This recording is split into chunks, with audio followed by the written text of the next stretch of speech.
Well, so far we have seen perfect squares, how to make a perfect square in an easy way. Now let us look at the properties of perfect square. As you are aware, perfect square can end with only certain numbers. For example, perfect square can end with 0.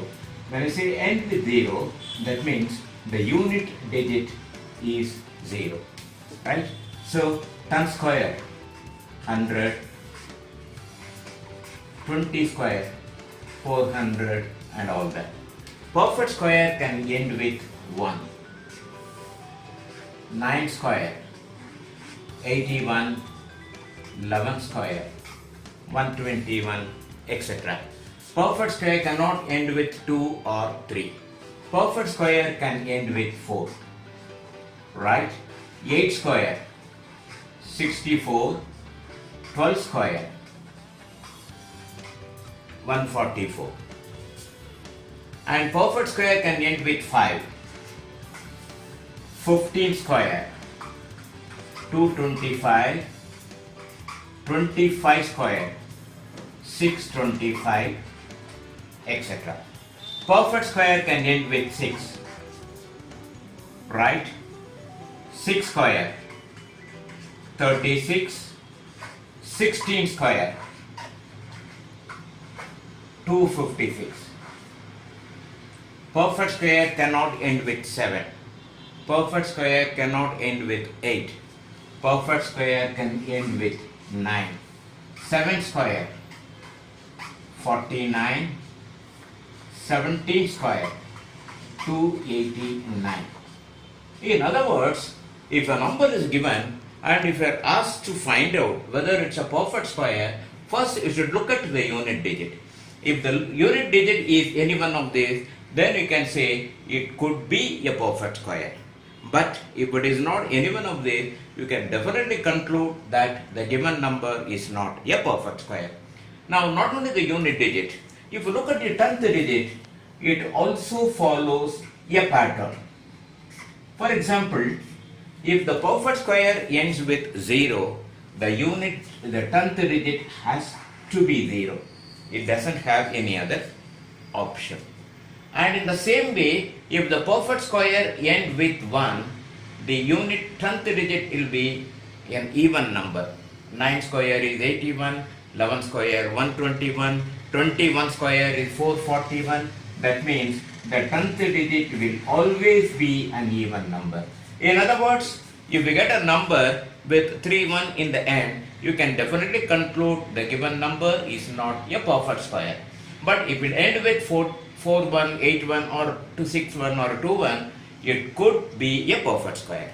In the same way, if the perfect square ends with 4, when you look at these two examples given, the 10th digit will always be an even number. What about perfect square ending with 5? The 10th digit have to be 2, no other choice. In other words, if the number ends with 0, the 10th digit is a particular number 0. If the number ends with 5 and it is a perfect square, the 10th digit will always be 2. Now look at unit digit ending with 6. In this case, the 10th digit will be an odd number. 6 square is 36, 16 square is 256, 14 square is 196. That means this is an odd number, 10th digit. And also, if the perfect square ends with 9, the 10th digit will always be an even number. It is better to remember this, as I will repeat it again. If it is a perfect square, it can end with only certain numbers, and in the case of the 10th digit, it also follows a pattern. There is one more thing. Let us look at the perfect square 81. 9 square is 81. If you add 8 plus 1, what is it you get? You get 9, right? For 9 square is 81. 8 plus 1 is 9. This 9 is known as digital root of the number. Now look at another number, let us say 16 square, 256. If you add the digits 2, 5 and 6 till you get a single digit, what is it you get? 2 plus 5 is 7, 7 plus 6 is 13. 1 plus 3 is 4.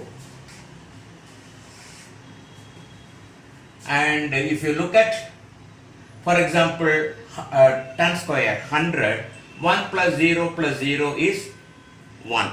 In other words, if the given number is a perfect square, the digital root of that will be one of these four, 1, 4, 7 or 9.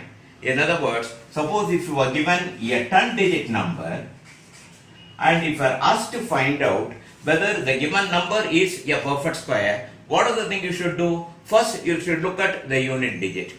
If the unit digit follows 0, 1, 4, 5, 6 or 9 and correspondingly whether the 10th digit follows, if these two are right, then the next test is add all the digits till you get a single digit. If you get 1, 4, 7 or 9, it could be a perfect square. But if it is not 1, 4, 7 or 9, you can definitely conclude it is not a perfect square. In fact, there was a question in one of the competitive exams some time back. Given this number 2025,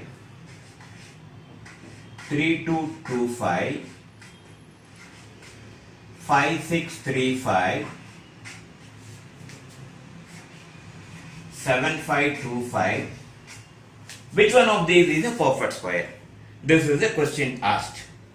What I will do in this case, I know one thing, if the number ends with 5, then my 10th digit has to be 2.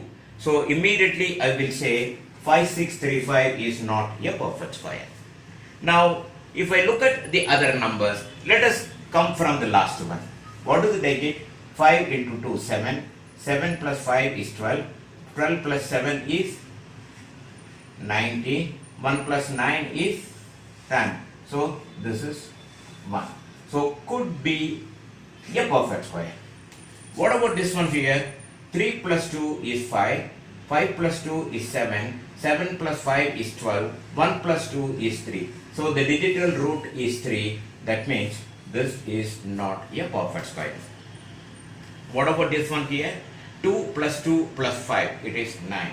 Yes, this could be a perfect square. Now, we have two candidates. One of these could be a perfect square. Now, in fact, in our first session, what is it we have seen? If a number end with 5, right, there is, for example, let us take 45 square. If the number end with 5, we take the 10th digit, multiply by the next higher number. 4 into 5 is 20, 5 square is 25. That means this is a perfect square and this is not a perfect square, because when a perfect square ends with 2, 5, these two numbers are a product of two continuous numbers. What about 75? 75 is not a product of two continuous numbers, right? So, it is better to remember some of these information. To repeat again, a perfect square can end with a few numbers 0, 1, 4, 5, 6 or 9. And to check whether the number is a perfect square, remember the digital root of the number. The digital root of the number will be 1, 4, 7 or 9. What do you mean by a digital root? You take a number, you add all the digits till you get a single digit. That number is known as a digital root of a given number. Thank you.